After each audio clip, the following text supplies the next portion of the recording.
የሚደግፍ እንደ ግለሰብም እንደ ድርጅትም ከፋኖ ጋር ያላችሁ ግንኙነት የሚታወቅ ነው። በአንድም በሌላ መልኩ ምስጋና አቅርባችኋል። ትግላቸውን እንደምትደግፉ ነግራችኋል።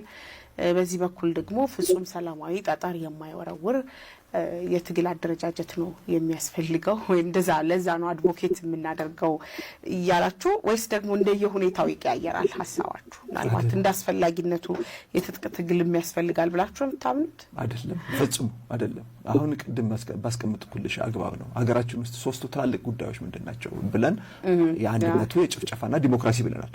የፋኖ ሬሌቫንስ ሁለቱ ላይ ነው። ፋኖ ያስፈልገናል። ፋኖ በዚህ አንድነቱ ህወሓትን ሰራዊት ለመበተን ያስፈልገናል። ጭፍጨፋውን ለማስቆም ፋኖ ያስፈልገናል። እዛ ላይ ያከትማል። እነሱን ሁለት ጥያቄዎች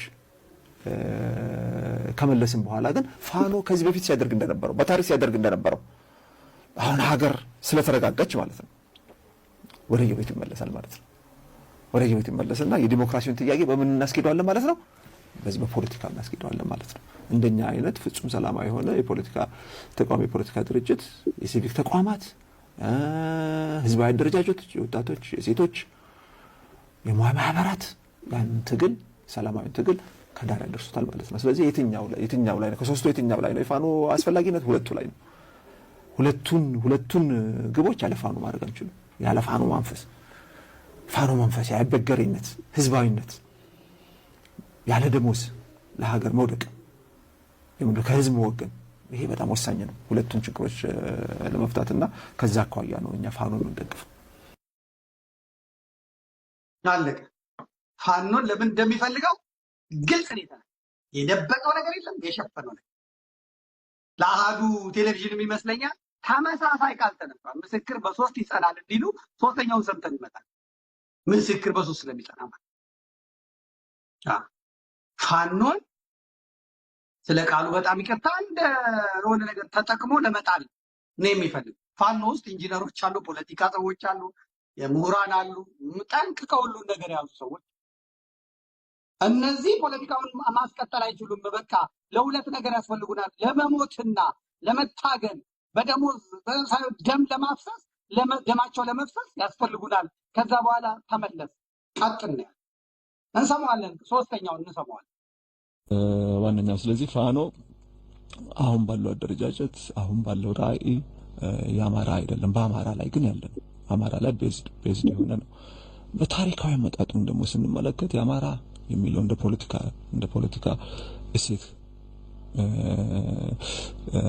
ከመውጣቱ በፊት ፋኖነት ከኢትዮጵያ ጋር ይኖረ እኮ እሴት ነው።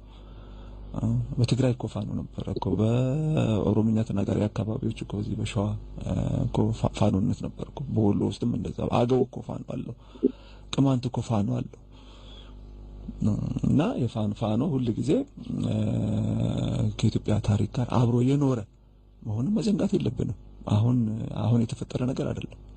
ቃሉ መዝገበ ቃላትን እኮ አገላብጠን ማየት እንችላለን። የብሔር ፖለቲካ እሱ ሳይሆን በተግባር እየታየ ያለው ነገር እኮ በተግባር ወደሱ ልመጣ አሁን እንዳልኩት ያ ነባሩ የኢትዮጵያ እሴት ነባሩ የኢትዮጵያ እሴት በአማራ ላይ ቀጥሏል፣ በአማራ ክልል ላይ ቀጥሏል። ይሄ ግን ፋኖን የአማራ ህዝብ የፋኖነትን ባለቤት አያደርገውም ለማለት ነው። የሁላችንም የጋራ እሴት ነው። በሌላ ቦታ ተዳክሟል። ተዳክሟል። በሌላ ቦታ አልተከሰተም። አልተከሰተም። ግን በአማራ ላይ ብቻ መቀጠሉ የአማራ አያደርግ። የፋኖ መሪ የአማራ ፋኖ ህዝባዊ ድርጅት የአማራ ህዝብ ፋኖ ድርጅት ነው ወይ? የአማራ ፋኖ ህዝባዊ ድርጅት መሪው ጋሽ እስክንድር ናቸው። ይሄን የሚሉት ለአማራ የሚዋደቁት ለአማራ የሚታገሉት ጋሽ እስክንድር ናቸው ይሄንን የሚሉት ማለት ነው። ስለዚህ የአማራ ፋኖ ጉዳይ አሁንም ይመለከተናል የሚሉት ሰዎች ይዘውታል። መጀመሪያ ራሳችንን ነው